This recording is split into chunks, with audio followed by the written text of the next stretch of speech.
Hello everyone, welcome again. आज हम हमारी लिमिटेशन एक्ट की सीरीज़ को कंटिन्यू करेंगे और आज का हमारा पहला सेक्शन होगा section number 3, bar of limitation. Section number 3 part 2 of limitation act में स्टेट किया गया है। बेसिकली हम सब जानते हैं लिमिटेशन एक्ट को 5 पार्ट्स में डिवाइड किया गया है। फर्स्ट पार्ट डील करता है preliminary, second limitation of suits, appeals and application, Part 3 deals with computation of prescribed period. Part 4 ownership by possession. Part 5 miscellaneous. तो पार्ट 2 में हमें क्या क्या प्रोविजंस दिए गए हैं कि सूट्स को फाइल करने में, अपील को प्रेफर करने में और एप्लीकेशन को कोर्ट के अंदर लाने में क्या क्या बार हैं, बार ऑफ लिमिटेशन। तो ये सबसे पहले जो सेक्शन नंबर 3 है उसके बारे में बेसिक बात हमें ये पता होनी चाहिए कि एक सेक्शन नंबर 3 के अंदर कोर्ट के ऊपर ड्यूटी इम्पोज की गई है कि अगर कोई भी सूट, अपील या एप्लीकेशन प्रिस्क्राइब्ड पीरियड के बाद कोर्ट के अंदर लाई जाती है तो ये कोर्ट की ड्यूटी होगी कि वो उसे डिसमिस करेगी, whether the plea of defence has been set up और नॉट। यानी court is bound to dismiss any appeal, suit or application if it is made after the prescribed period, even if this limitation is not taken up as a defense। यानी अगर defendant ने limitation की plea नहीं ली है तो भी court की duty बनती है कि वो ये चेक करे कि सूट, अपील या फिर एप्लीकेशन का प्रिस्क्राइब्ड पीरियड एक्सपायर हुआ है या नहीं हुआ है। अगर हुआ है तो कोर्ट उसको एक्सेप्ट नहीं करेगी। For the purposes of this act a suit is instituted. अब ये जो सबसेक्शन 2 है सेक्शन नंबर 3 का, ये हमें बताता है कि कोई भी सूट कब इंस्टीट्यूट मानी जाएगी। तो सबसे पहले क्या बताता है, a suit is instituted in an ordinary case when the plaint is presented to the proper officer of the court. तो यहाँ पे नोट करने वाली बात है कि यहाँ पे वर्ड कोर्ट यूज़ नहीं हुआ है, वर्ड क्या यूज़ हुआ है, proper officer. Second, a suit is instituted in case of a pauper. Pauper का मतलब होता है इंडिजेंट पर्सन। वो पर्सन जो अपनी कोर्ट फी पे नहीं कर पाता है उसे हम कहते हैं इंडिजेंट पर्सन या फिर पॉपर। तो in case of a pauper suit is instituted when his application for leave to sue as a pauper is made, and in case of a claim against company which is being wound up by the court when the claimant first sends in his claim to the official liquidator। Next क्या बात है कि एक suit जिसमें set of या फिर हम counter claim करते हैं, तो जो सेट ऑफ है, काउंटर क्लेम है, उसको हम ऐसे ट्रीट करेंगे कि इस क्लेम के लिए एक सेपरेट सूट डाली गई है। और सेट ऑफ के केस में सेपरेट सूट कौन से दिन से मानी जाएगी कि वो इंस्टीट्यूट हुई है।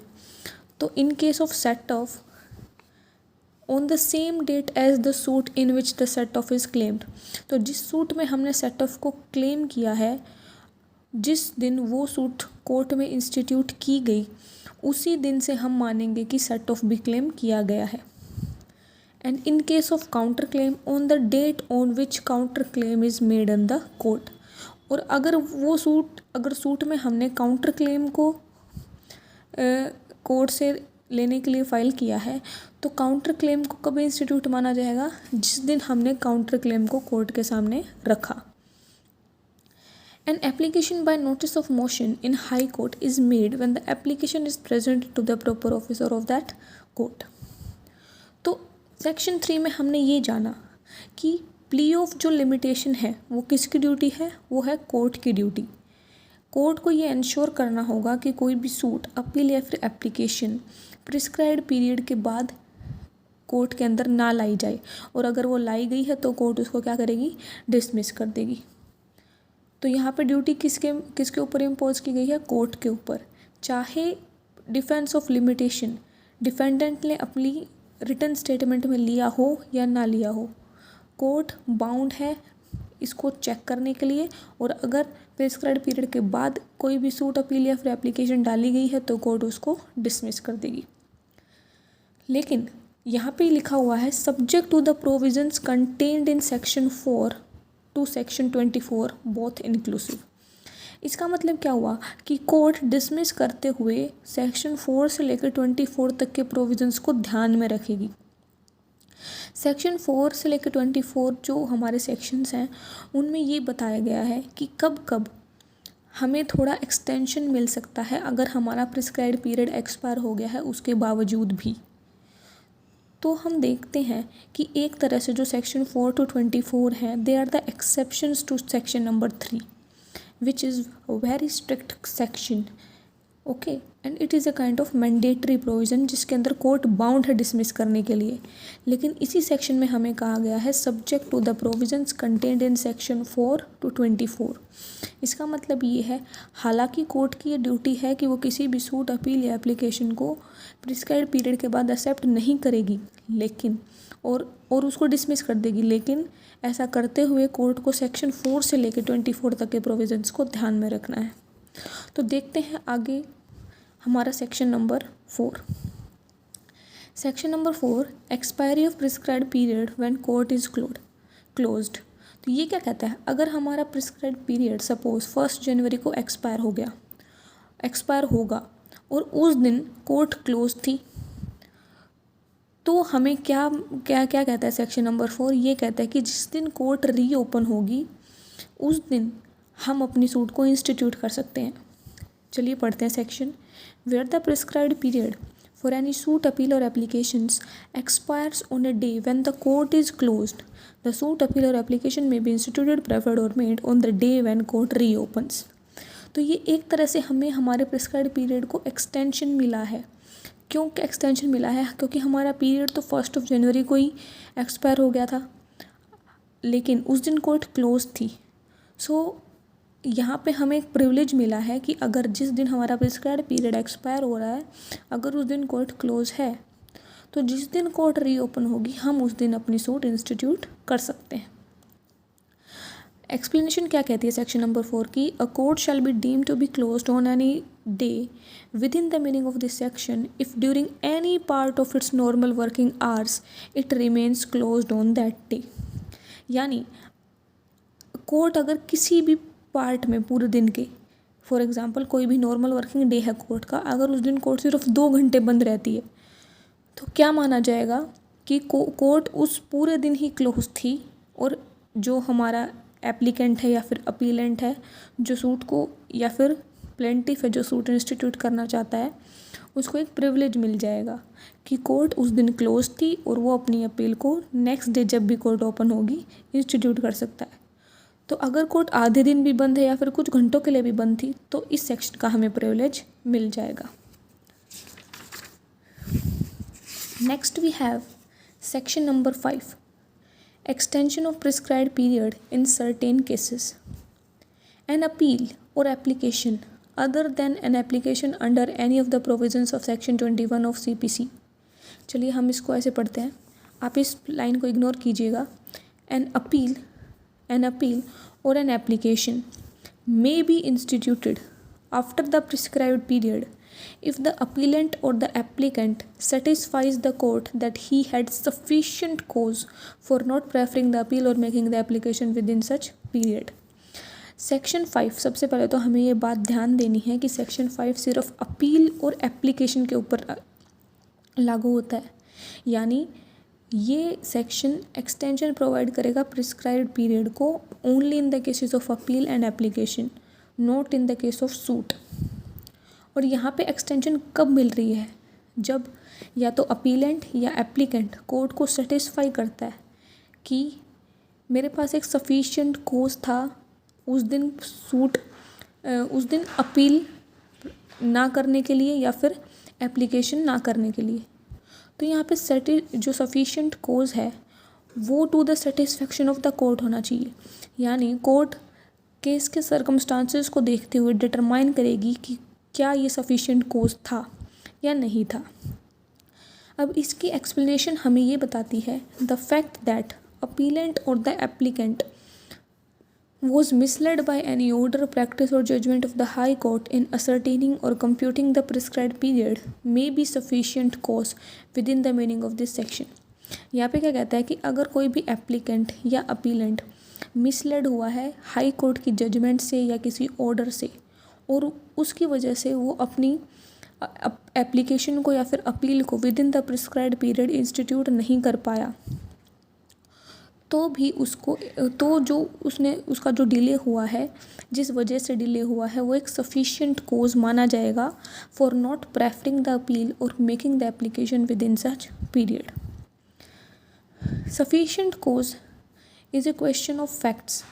तो court with regard to the circumstances of the case ये डिटरमाइन करेगी कि ये सफिशिएंट कोज है या नहीं है। ये एक केस से दूसरे केस में हमेशा वेरी करता है।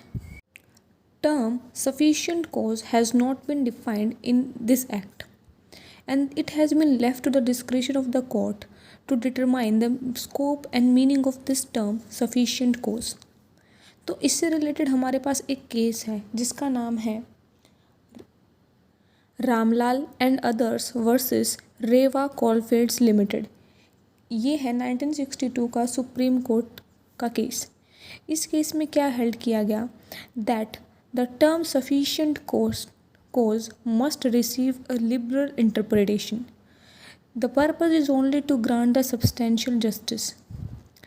तो कोर्ट ने क्या कहा कि जो टर्म है सफिशिएंट कोज, उसको एक लिबरल इंटरप्रिटेशन मिलनी चाहिए, क्योंकि लिमिटेशन एक्ट एक प्रोसीजर लॉ है और एक प्रोसीजर लॉ का काम होता है प्रोसीजर यानी जस्टिस को ग्रांट करना, ना कि किसी भी तरह से जस्टिस को डिनाई करना।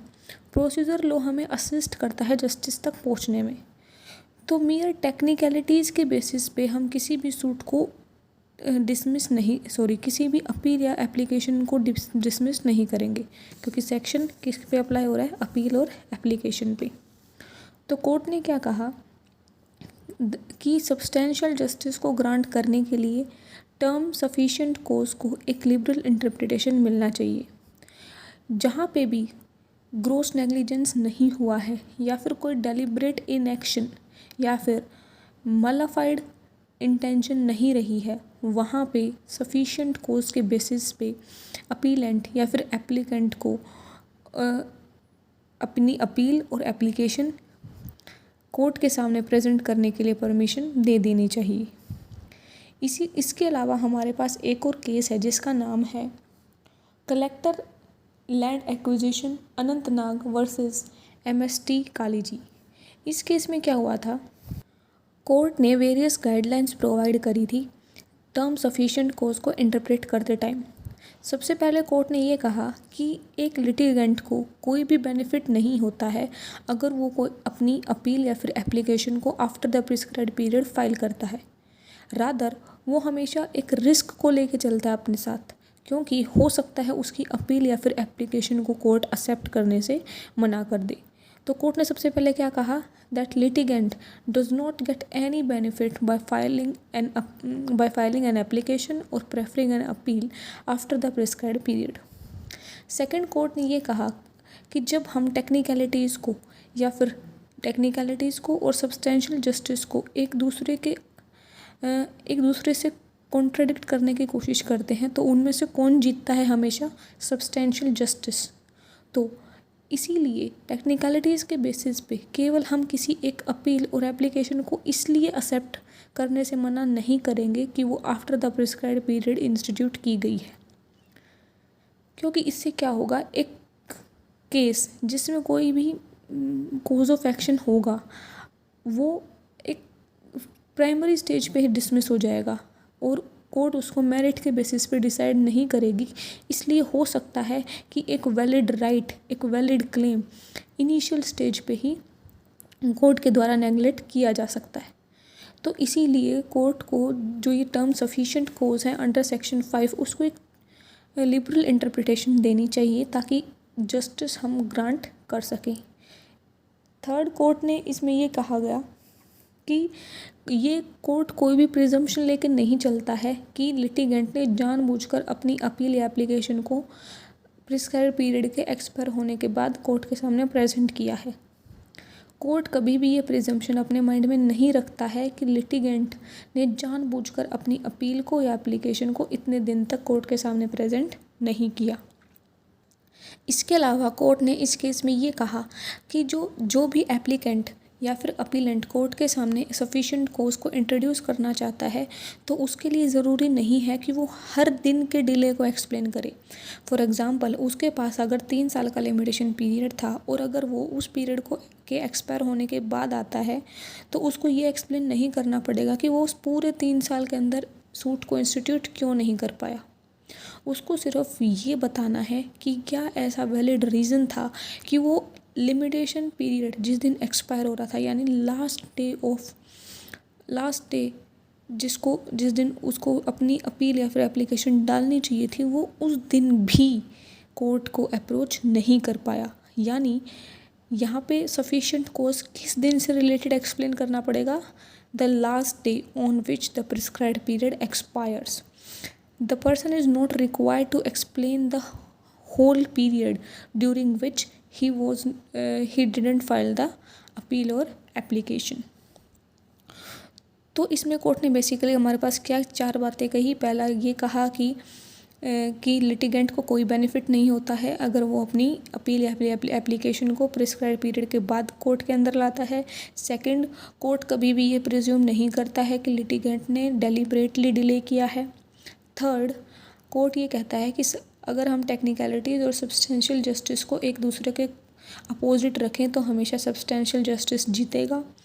फोर्थ, कोर्ट ने ये कहा कि अगर हम किसी केस को किसी अपील या एप्लीकेशन को एक्सेप्ट करने से मना कर देते हैं तो हो सकता है कि उसकी वजह से एक मेरिटोरियस केस इनिशियल स्टेज पे ही डिसमिस हो जाए। इसीलिए कोर्ट को सफिशिएंट कॉज की टर्म को एक लिबरल इंटरप्रिटेशन देनी चाहिए। सो फ्रेंड्स, आज के लिए बस इतना ही। आगे हम अपनी सीरीज़ को कंटिन्यू करते हुए कल करेंगे सेक्शन नंबर 6 और उसके अलावा section number 7। So stay tuned with No Legal World to know the legal world. Thank you.